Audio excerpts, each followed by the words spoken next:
Hello and welcome to the Sideboard here for the Players' Championship. I'm Ken Crocker here with at-large bid winner and two-time invitational champion Tom Ross. Tom, how you feeling this morning? Pretty good. Feeling confident? Good enough. I'm playing 3 decks that I didn't build. So you're ready, Yeah. is what you're saying. All right, so speaking of which, we're going to talk about your modern deck tech today. So more than likely, we're going to see some Glistener. There are no Glistener elves here, Tom. What's going on?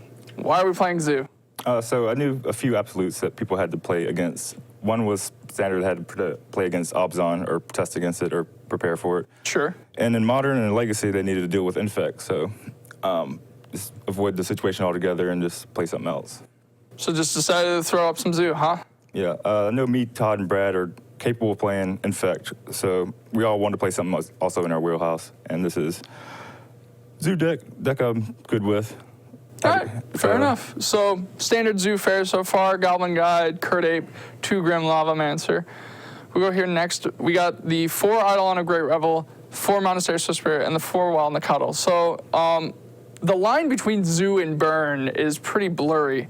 So, is there much of a difference in Wild Nacatl's place between the Burn decks that have been running it and the Zoo deck that you're currently running it in? So theory is a Wild Nacatl or Kurt Ape will do more damage than a burn spell if they come down early. So you want some number of that and kind of have a mix of that and burn spells to be like the most efficient. Other decks can go bigger, like with Neither Reliquary or Loxodon Smiter and stuff. Or you can go a lot smaller and just have Swift Spears and Goblin Guides and more burn spells. But I like right in the middle. I think that's the place I want to be. All right. So then speaking of your burn spells, you're running the 4 of each of these, Tarkus Command, Lightning Bolt, Boros Charm. Is there any point in the matches that maybe Boros Charm does anything besides deals 2 damage to your opponent's face? If they show up with something like a Supreme Verdict, maybe, and I have like 2 creatures out. With combination with Mutagenic Growth on the next page, you can use a Boros Charm to do like 5 damage. Fair enough. If you have a good window to do it. So yeah, you mentioned the Mutagenic Growth, and you're also running 2 Lightning Heelers and 2 Searing Blades. So the first question is, like, why 2 of each of these cards? Are those numbers solid? Are they in, or are you trying to hedge with 2 of each? I guess I'm hedging. I do like Searing Blades more than Searing Blood. There are, I don't know, maybe I'll find another like Wild Nacatl deck or Kurt Ape deck, and I'll want the Searing Blades. Although I do believe that Searing Blood is better in Legacy because they're more 2 toughness creatures. But there are a lot of 3s in Modern. Lightning Helix is just a super efficient spell. A lot of times they don't see it coming in. There might be some burn decks too, and I will really enjoy the game through life part of that. Yeah, trying to hedge a little bit against maybe people who show up with Zoo or Burn as well. So obviously here we could talk about your lands. They're not too important other than the fact that you're running 14 fetches, and then you're running 3 Sacred Foundry, 2 Stomping Ground, and 1 Mountain. So I have to ask, are you at all concerned about possibly being Blood Mooned out? Because, you have a lot of white splash, but your white's only Sacred Foundry. You have a lot of green in it with Wild Nacatl and Tarkus Command, but you're only running Stomping Ground. If somebody were to, say, land a turn 3 or maybe even a turn 2 if they're deciding to go all in on Blood Moon, like Shaheen Sarani did at the last Invitational, are you at all concerned about getting Blood Moon out of the game? Yeah, I don't think it's really possible to Blood Moon this deck. I'll cast most of my spells underneath or in the like first and second turn. If I'm on the play, then I can cast my 3rd turn spells as well.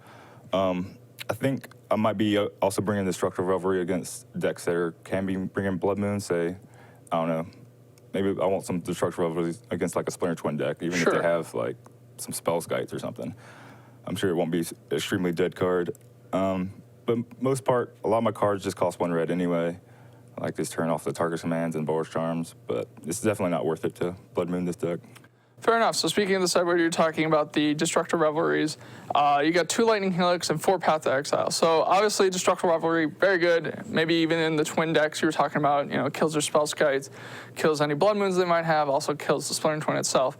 The real question I have is you have 4 Path to Exile. Path to Exile is one of those cards that seems like you're usually either playing main deck or not at all. You have them in the sideboard. So exactly what kind of decks are you bringing in Path to Exile against? I'll probably bring in a couple of them against several decks. Say like a Tron deck, I can't beat a Wormcoil Engine. I'll probably bring in maybe up to 4 of them against a Splinter Twin deck.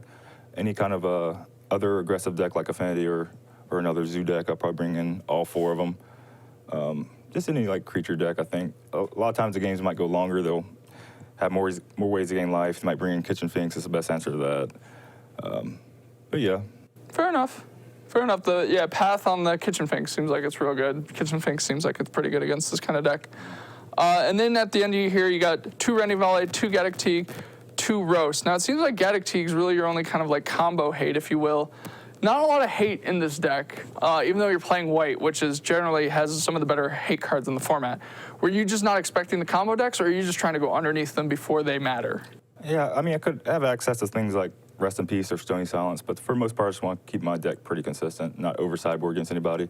Gaddock Teague's good because he's also a creature that attacks. It's good against, Scape Shift, the Tron decks that they can't play their Planeswalkers. But yeah, I want something not completely dedicated to beating anybody because that's a card slot, and I still need to be fast and try to kill them before they assemble what they're trying to do. So, did you choose this deck? You mentioned that, you could have played Infect, but everyone already knew it. Did you choose this deck knowing that perhaps there would be a spot open in the metagame for it? Since there's only 16 players, obviously, you could probably kind of pick and choose what people would play in Modern.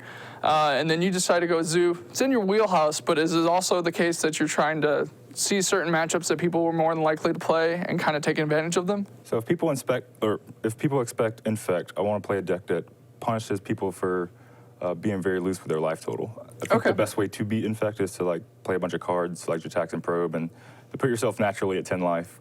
Use every bit of that resource and just try to, be as efficient as possible playing Shock Lands untapped and stuff. Okay. But I think Grixis Control might be a big deck, and that deck's very good against Infect, but not very good against this.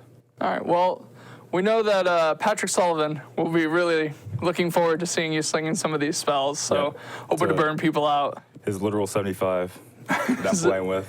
He calls it the truth, so... It is the truth. Hopefully Tom Ross can make the truth happen. Thanks for taking the time to cite us in for the sideboard. Really appreciate it. No problem. All right, you guys stay tuned for more action here at the Players' Championship.